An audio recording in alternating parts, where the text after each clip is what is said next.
Thanks for tuning in to As the Tire Turns podcast. Before we dive into this week's episode, I'd like to thank our sponsor, AME International. Tire professionals insist on AME. I'd also like to recognize the AACF. For over 65 years, the Automotive Aftermarket Charitable Foundation has stood by those in the automotive aftermarket industry and their families during life's toughest challenges. Since 1959, with the incredible support of industry partners, AACF has provided vital assistance to individuals and families facing financial hardship due to unforeseen circumstances, such as floods, earthquakes, storms, fires, catastrophic medical conditions, life-changing accidents, devastating fatalities, and more. AACF offers a straightforward application process and a quick turnaround time for those needing support during critical moments. Visit www.aftermarketcharity.org to access the application and learn more about how AACF can assist during times of need. Together, we can make a difference in the lives of our automotive aftermarket family. Support AACF today. And now, As the Tire Turns.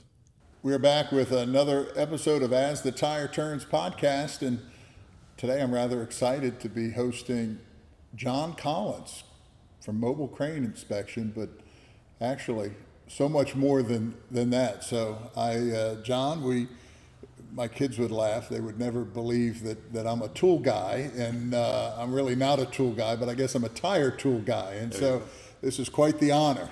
And I had to chase you down all the way to Iowa because we tried to do this at the OTR conference, and I think you may have a busier schedule than me. Well,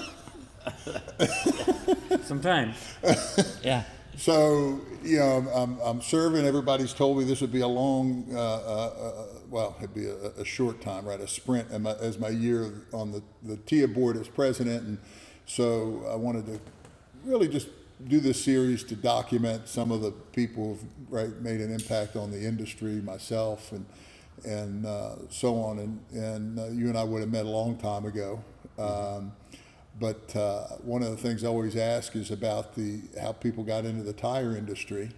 And yours is, I don't want to say unfortunate, right? But I know you were working in construction, and right. And you had an opportunity because unfortunately somebody passed on the job. That's right. Is that right? Yeah, a gentleman got killed on the job in Oklahoma. And so I was actually in Wichita, Kansas, working on the Cheney Dam. And I was got acquainted with the service technician there. And he was a little gentleman that we just got along real well. And one day he said, "You know what? Would you like to do this?" And I said, "Oh man, that looks interesting." And he said, "Well, we need a man in Oklahoma. We had a guy that got killed." And he said, "You can make $100 a week." And I said, "Buddy, I'll take it." Eyes wide? Yeah. And, my wife was 9 months pregnant, and we packed everything we owned and put in the back of the seat of a 53 Chevrolet, and we went to Oklahoma, and that's where I got my start. Of course, my arrival was on a Sunday afternoon, and I went to talk to the guy who's going to be my boss, and introduced myself, and told him, and I was the guy that Firestone sent down to help him, and he said, "Well, you got any experience?" And I said, "No, I never changed a tire in my life." I said, "I'm just an old Kansas farm boy." He looked at me and he says, "Well, Kansas farm boy, if I was you, I'd get back in that little 53 Chevrolet, and I'd go back to Kansas and farm because you will never make a tire man." Yeah. That was my introduction to the tire industry. Yeah, there's still some of that goes on today. So, and that's something interesting too, because I've known you as Iowa, but you're actually Kansas, huh? I grew up in Kansas. Yeah. I grew up on a big farm in Kansas. And no formal engineering training or background? I went to a one-room grade school. Yeah. And rode my horseback before school. Did you really? I did. And the only reason I got out of high school, I always say, is because I had to sign a contract. I was so ornery that they said, "If you will sign a contract that you'll never come back to town, we'll let you out." Was that in Kansas still? That was in Yates Center, Kansas. Do you, when your horse is your transportation, do you still name it? Oh yeah, every horse had names. Okay, all right. Yeah, most of the cows we had names. Really? Oh yeah, we had a big dairy, and every dairy cow had a name because Okay. they came in the milk barn, one at a time, and they each had a name. Yeah. Oh yeah. I don't know. What was your horse's name? Oh, Pal. Okay. Oh yeah. Okay. Pal and Rocker. Okay. Different horses, yeah. Daisy, absolutely. That's funny. Grew That's up on funny. horses. The things you learn. Yeah. So construction in Firestone, I guess in those days, was it primarily the big rubber companies had the? Yes, Firestone, Goodyear, they all had the contracts, and so I was assigned to a contract, various different contracts. But after my training, and I got onto the truck, and I realized we had no tools. We Right. really didn't. We had lug chains and crowbars, and that was about it, and a few pry bars. In fact, the cranes had no down pressure. I mean, we was really hurting for tools. Yeah. And that's when I started just making things. And I never made them to get patents on them. I made them to get the job done. To get Yeah. necessity is the mother of invention, right? Necessity is the mother of invention. So, and what was a large tire back then? Well, we actually had some 39-inch 641 cats that were popular back then, just coming out. They were tubeless, but we had a lot of DW20s, DW21s, which was 29.5, 29s, 29.5, 35s in that area, tube tires, tube type. Yeah. So we had a lot of big tubes that we dealt with, Yeah. and so that was a little tough, yeah. And that would have then been 5-piece wheel, but without a pocket at that point? Would you have used like a TO 100 or? Well, we did use some TO 100s. We had the old 1600s, of course. So they did have the pockets then? They some of them did not have pockets. Okay. But we had to use the old TO 100 to get them started. Right. And we did all kinds of creative things, I'll tell you, Yeah. to break them down. But Yeah. sometimes a bulldozer, Yeah. push them in. Well, that hasn't changed necessarily today as well. You do what it takes, but. OSHA wouldn't approve of some of the things we did. Let's Yeah. put it that way. And so obviously, at some point, I know you were working. You had created some tools, and then you said you're going to enter the tool business more or less. Yeah, well, actually, this was about 64 when I was actually working in St. Louis, Missouri. Yeah. And I was being transferred to Charlottesville, Virginia on Interstate 81.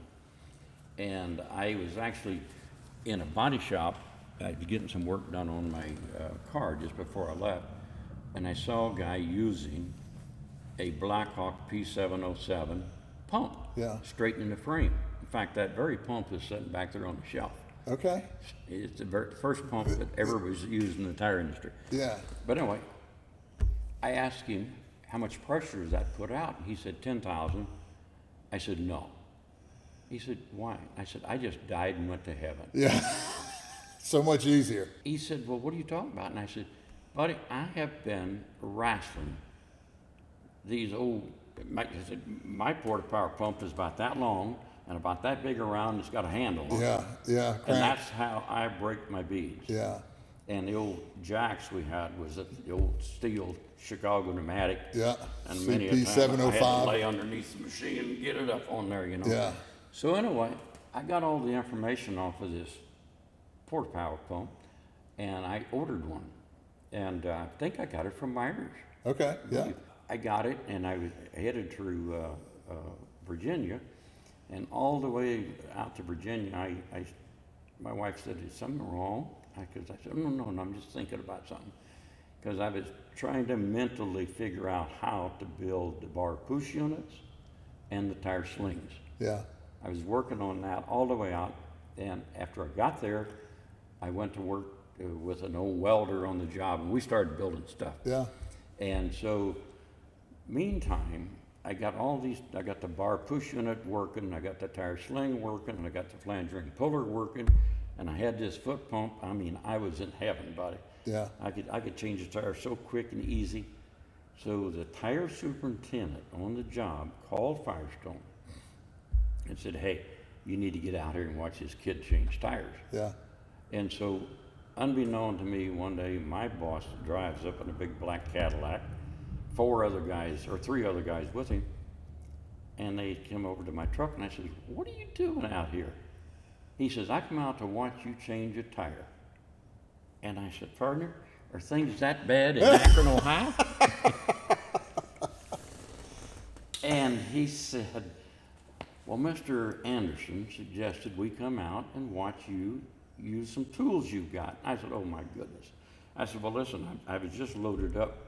I said, follow me, I'll go down in the pit and go change the tire. So I went down and I pulled a R50, a 50-ton uke off the road, and I'm going to change the left-hand front tire on it. So I pulled in and I was getting set up, and these guys started crowding around, and I said, hey guys, this is a one-man band. You're going to have to get backwards safe. Yeah. And so they did, and I jacked that machine up, and I took the tire off, put a new tire on. In about 32 minutes, it was gone. Yeah. And my boss came over and he said, where in the did you get those tools? I said, partner, they're just homemade stuff Yeah. to help do the job. And I said, but that tool over there, you remember when I called you and told you about this hydraulic pump, air over hydraulic? You told me that you provided all the tools I needed to change a tire. And I said, you're right. And so you told me to fly a kite, and in fact, I got two on my truck now. Yeah. And he says, well, I'm gonna tell you something. We're going back to Akron and put one of those on every truck. Yeah. And they did. Yeah. And that's when the air over hydraulic pump became standard. Yeah.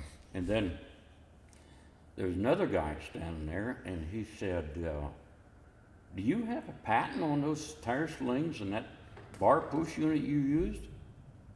And I looked at him and I said, what's a patent? Yeah. I said, I must have went rabbit hunting that day. We studied that.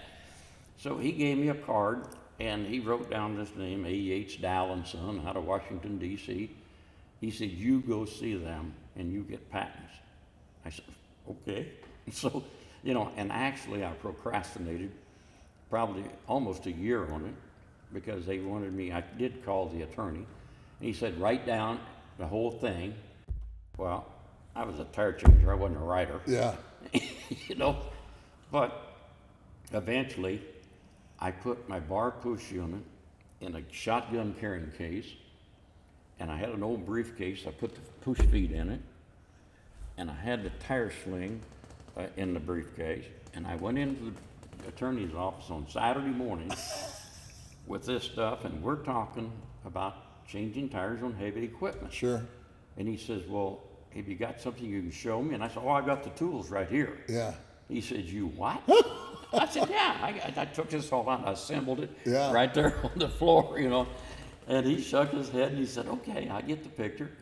And so, long story short, we got patents on all that stuff. Yeah. And so then after that, Firestone sent me a letter of release and saying that, hey, we're in the tire business, not the tool business.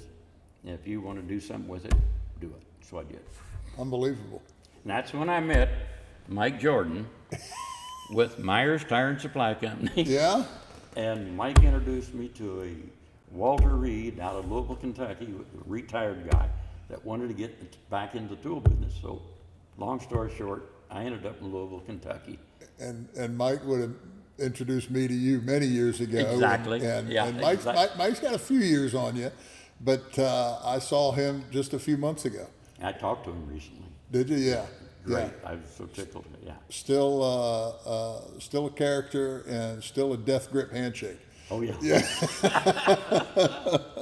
Yeah. Interesting guy. Interesting. You mentioned Porto-Power, which was a trade name of the Blackhawk company, right? I think Blackhawk's been sold, and I think there's still some branding that goes out there. But it's one of those things like Jell-O brand gelatin, right? Mm-hmm. Or a lot of people say a Xerox copy, regardless of what the copy is. But it's so many people call it Porto-Power, but there actually was a Porto-Power brand years. So later on. We'll get to that because pumps have been or hydraulic power has been constant with you. But I want to talk a little bit about the tools, right? And so the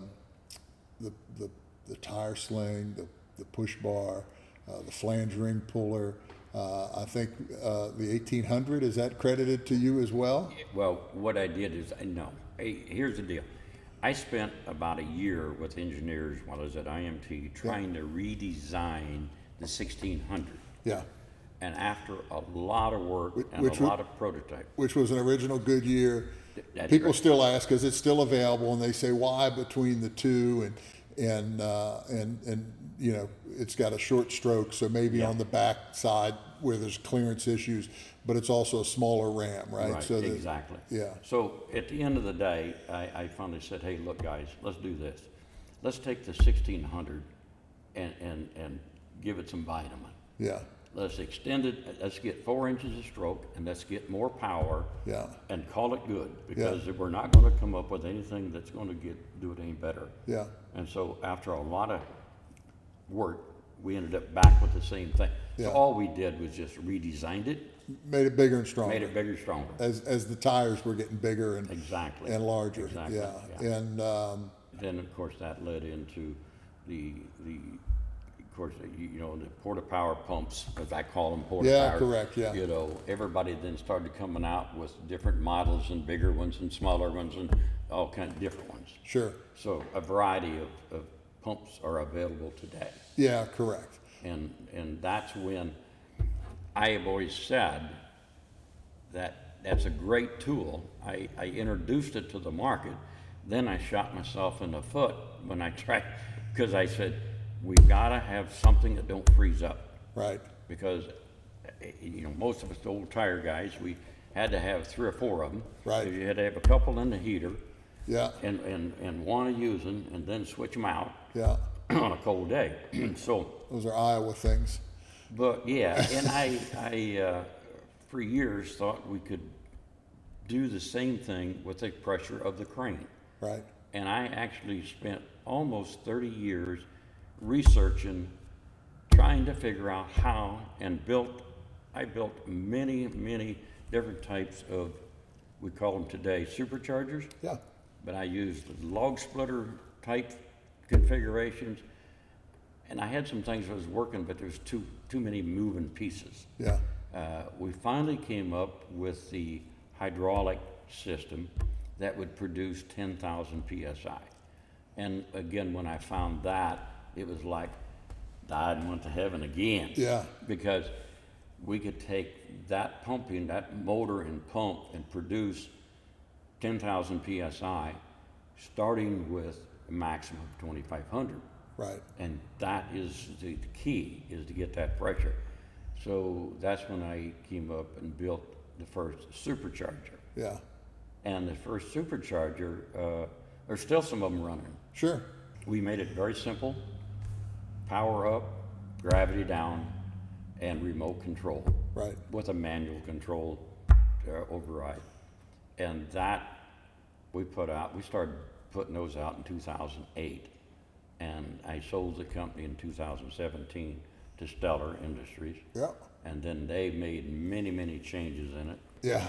That's where the supercharger came from. Yeah, and that, for those that may not know, right, it basically is doing the work of the pump, and like you said, service truck will really not go out with just one pump. They've got multiple ones, and the enemy of air hydraulic pumps are dirt and high air pressure, right? And so you could still get some dirt into the system if you drag a coupler or something like this, but for the most part, you have them connected with a reel, right, where... Well, here's another way to explain that is all we're doing is the way that a supercharger works. It's got a big hydraulic block that the fluid flows for the crane, flows through it. Nothing happens. It flows through this block, but it's remote control. So when you hit the button to run your supercharger, to raise a jack or to run a bead breaker, the system simply captures the amount of oil it needs to run the motor. Yeah. It's a real simple system. Other systems have been designed where they put a separate pump on the unit, and that does not work. Okay. And so there's been lots of them, various different companies have tried to copy it, none which has worked as well as the original simple supercharger power up, power down. Right. Okay. But see, the thing of it is the oil, the captive oil in the system is like 4 gallon. That oil just goes in and out of the tools, okay? Yeah. And it's heated. So, and that's the big key to it, is in the wintertime, you've got warm oil pumping into the tools. Right. So it makes life wonderful. So simple. So, all right, we jumped from the '60s, I think, to 2008. There's a little bit, and I was doing just a small amount of research before chatting with you, and I think it was the old ARA show, which is where I cut my teeth back in 1993, which I used to think was a long time ago. But you went and were actually demonstrating the tools, and I think you were coined to saying you didn't know anything about marketing. Yeah. But were you wearing coveralls for that demonstration? Well, that's an interesting story because I really knew nothing about it. I tell you what my background was as a kid. I grew up in 4-H club work. Okay. And we learned to do demonstrations and promotional talks and that type of thing. So show and tell. Yeah. Okay. So probably for showing cattle or showing at the county fair or something. Yeah. all over the country. Yeah. And we also gave promotional talks. We had, meetings that we, a lot of things in 4-H was excellent, unbeknown to me at the time. But the thing of it is, this was in back when the ARA was just getting started too. Yeah. So I went to Ed Wagner, which is the American Retreaders Association, which eventually then turned into ITRA. Yeah. Then they merged with NTDRA, TANA, right? Yeah, correct. I Yeah. always had several names, but I sat down with the show manager and I said, I need to operate a truck in the show. Yeah. He said, no way. Yeah. He said, this is a static show. You bring your product. And I said, Mr. Wagner, there's no way I can just bring my product in there. I have to show it. Yeah. And I said, why don't you let me have a booth right at the end of the hall, and I'll raise the door up every time I get ready to do a demo and let the fumes go out. And then when I'm done, I'll close it. Finally, he said, all right, we'll try it one time. I said, great. So I got a hold of Rick Pearson. Yeah. And I said, hey, can I share a booth with you? I want to change a tire during the show. And Rick said, sure. And I got a hold of Brad Ragan and got a 25-inch tire, 18 or 25. And I went downtown and I rented me a brown tuxedo. And so when the show started, I'm in my tuxedo and I got this tire in a sling and I'm flipping it around, and I pick it up flat, and I give it a little flip, and it'll stand up, And all of a sudden, the entire show was migrating down, watching this kid with a flat-top haircut in a brown tuxedo on changing the tire. Yeah. And if that wasn't a zoo, I'll tell you. Yeah. But long story short, I did that for like 4 days. And but I'd take the tire apart, I'd put it back together, and I'd say, now, see, if you got the right tools, it's simple. Yeah. So there was a guy in the background that stood for 4 days back and watched me. I never did know who the guy was, and I thought, well, this is interesting. So finally, the last day of the show, he came up and introduced himself, and it was Francis Zrostlik, the president of IMT. Yeah. And Francis had brought his first OTR boom to the show, and he had a sign hanging over a pin because when they unfolded it, it broke a pin. And so they had a sign hanging over it, so people couldn't see it. Yeah. But that was the first. He had built the crane and brought it there. Yeah. In fact, he had 2 guys that had been out 6 months traveling with that thing, and they hadn't sold the first truck. Yeah. And so Francis came up and introduced himself, and he said, I'm Francis Zrostlik from Garner, Iowa. I own IMT, and I'm going to buy your company, and you're going to move to Garner, Iowa, and start my crane division. Yeah. And I said, sir, I think you got the wrong guy. I said, I'm going to tell you right now, I have no education. I know nothing about marketing. I know nothing about sales. The only thing I do understand is how to change a tire. Yeah. He said, I think you'll work just fine. Yeah. And I said, well, the only thing that I could think about is to make it work, you'd have to build me a truck, like the old timers and I've always said.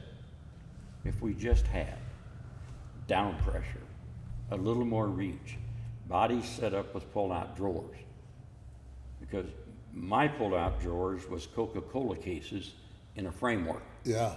And so Francis took that idea and did real well with it. Yeah. Real well. But I said, and I'd have to completely equip the truck with all the tools, and then I will go from tire dealer to tire dealer and demonstrate the truck and sell it. He said, I like the idea. Yeah. I said, okay, well, I guess we got something to talk about. Thanks for listening to this episode of As the Tire Turns. Join us next week when we continue our conversation with industry pioneer John Collins.